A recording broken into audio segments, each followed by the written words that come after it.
आपको पता है, जब तक ये शरीर है ना, जब तक ये तन है सुरक्षित है, तब तक ही इस धरती पे कुछ कर सकते हैं, तब तक ही आप अपने भविष्य को सुधारने के लिए कोई कार्य कर सकते हैं। जिस दिन ये सांस रुक जाएगी उसके बाद कुछ नहीं कर सकते। सॉफ्टवेयर बदलना, अपने आप को बदलना, अपने मन को बदलना, अपने मन को पवित्र करना, अपने अंदर के राक्षस को खत्म करके अपने अंदर के देवता को जगाना, ये सारे कार्य आप जीते जी कर सकते हैं। जब सांसें रुक जाएंगे उसके बाद आप कुछ नहीं कर सकते। डाकू रत्नाकर का नाम तो सुना था ना, आप सभी को डाकू रत्नाकर का पता है ना।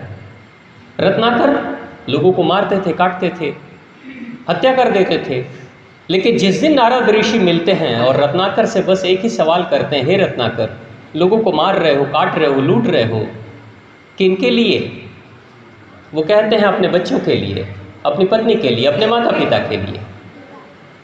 तो नारद ऋषि कहते हैं, सुनो, मेरे साथ क्या करना चाहते हो? वो कहता है, आपको भी लूटूंगा, आपको भी मारूंगा। रत्नाकर कहते हैं, आपको भी लूटूंगा, आपको भी मारूंगा। वो कहते हैं, ठीक है, मार लेना, लूट लेना, मेरे इस प्रश्न का जवाब जरा पूछ के आ जाओ अपने माता पिता से, अपनी पत्नी से, अपने बच्चे से। रत्नाकर कहते हैं, अपने आप को बहुत चालाक समझ रहे हो, मुझे मूर्ख समझ रहे हो, प्रश्न पूछने के लिए तुम मुझे भेज रहे हो ताकि तुम भाग जाओ और मुझसे बच जाओ? ये नहीं हो सकता। वो कहते हैं, बांध दो मुझे यहीं पे, बांध कर जाओ, पूछ कर आओ, कहीं नहीं भागूंगा, कहीं नहीं जाऊंगा, और मेरे प्रश्न का जवाब दे देना, उसके बाद मुझे मार देना या काट देना या लूट लेना, जो करना है कर लेना। बस एक ही प्रश्न है मेरा, जाकर उस पत्नी से, उस बच्चों से, माता पिता से पूछना कि जो लूट पाट करके, लोगों को मार करके जो कमाई लेकर मैं आता हूँ, इस कमाई में सब तुम बंटवारा कर लेते हो, सब लोग खा लेते हो, बंटवारा कर लेते हो। जिस दिन इस कमाई की सज़ा मुझे मिलेगी, नरक की सज़ा, उस दिन क्या उसमें भी बंटवारा करोगे, सज़ा बांटोगे? जैसे ही पत्नी से पूछा, पत्नी कहती है, आपको सज़ा मिलती है, आप भुगतना, मुझे नरक की सज़ा में कोई बंटवारा करने की ज़रूरत नहीं है।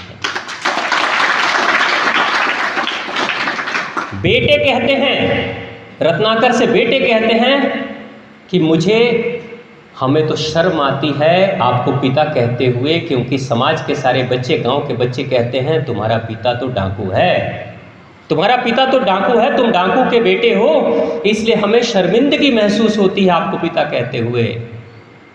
रत्नाकर के दिल पे चोट लगी थी।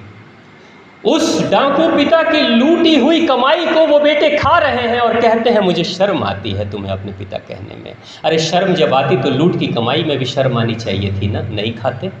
खा रहे हो लूट की कमाई और फिर बाद में कहते हो कि तुमसे शर्म आ रही। यानी वो क्या कह रहे हैं, तुम्हारी आमदनी, तुम्हारा पैसा मुझे पसंद है, तुम पसंद नहीं मुझे।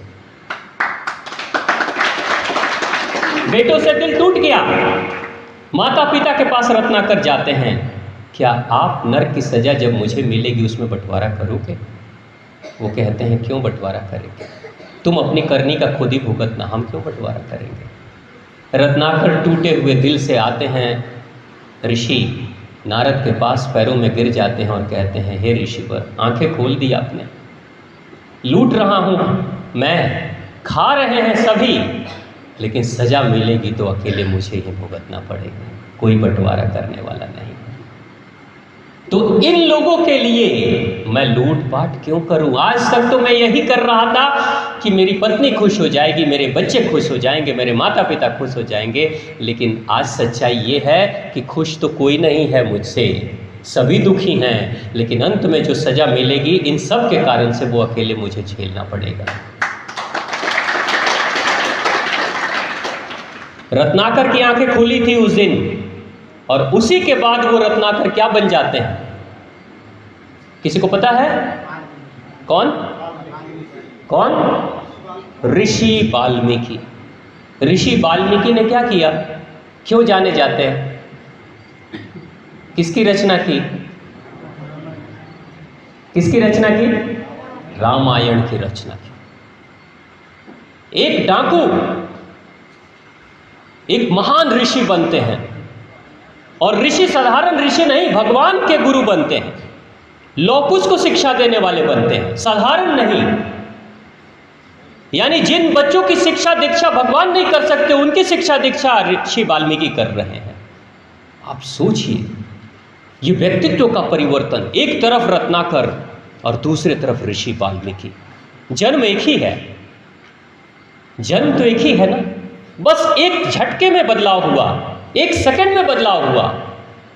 जैसे ही दिल टूटा, सच्चाई जाने, वैसे ही उस दूसरे दिन से कहते हैं मैं अब डाकू नहीं हूं, मर चुका वो डाकू रत्नाकर, अब खत्म हो गया, अब मैं कोई और हूं। और जीवन भर मारा, जीवन भर लोगों को काटा और मारा। तो रत्नाकर को जब ऋषि नारद राम जी का मंत्र देते हैं कि राम नाम जाप करो, तो जीवन भर मारा है तो कहाँ से राम निकलेगा। क्या जप रहे थे? मारा मारा जप रहे थे, बोल के चले गए, लेकिन जप क्या रहे? राम बोल कर गए, जप रहे मारा मारा मारा मारा मारा मारा, लेकिन मारा मारा जपते जपते राम तक पहुंच गए। क्यों पहुंचे? यहां जुबान से क्या निकल रहा है ये महत्वपूर्ण नहीं है, दिल में क्या है। दिल में पवित्रता के भाव हैं, दिल में राम है, जुबान से कुछ और निकल रहा है। दिल पवित्र हो गया, मन शुद्ध हो गया, पवित्र हो गया, भगवान से मिल गए मारा मारा कहते हुए। आज इस दुनिया में लाखों लोग आपको मिलेंगे, 20-20 साल तक राम राम जाप कर रहे हैं, राम राम जाप कर रहे हैं, लेकिन मन में चल रहा है मारा मारा मारा मारा, कुछ नहीं हो रहा है। उसके जुबान पे चल रहा था मारा मारा, लेकिन दिल में तो राम चल रहे थे, भाव पवित्रता के। बदल गया, रत्नाकर बन गए ऋषि वाल्मीकि। इतिहास के पन्नों में कभी उनका नाम हटाया नहीं जा सकता। जब तक भारत का इतिहास रहेगा, जब तक श्री राम का नाम रहेगा, तब तक ऋषि वाल्मीकि चलेंगे, रहेंगे, जीवित रहेंगे। एक पल में बदलाव। कोई इंसान कहेगा कि एक रत्नाकर को ऋषि वाल्मीकि बनने में कितने वर्ष लगेंगे? आप बताइए कितने वर्ष लगेंगे? आज सोचिए कि आज मुझे बदलना है, कल से आपके अंदर से एक कोपल जगेगा ऋषि वाल्मीकि का, आप बदलना शुरू हो जाएंगे। हो सकता है वृक्ष बनेगा 5 साल के बाद, कोपल तो निकल जाएगा दूसरे दिन से ही ना, एक बार में परिवर्तन होता है। तो प्रेम से बोलिए माँ आदिशक्ति भवानी की, माँ जगदम्बा, माँ परम्बा की।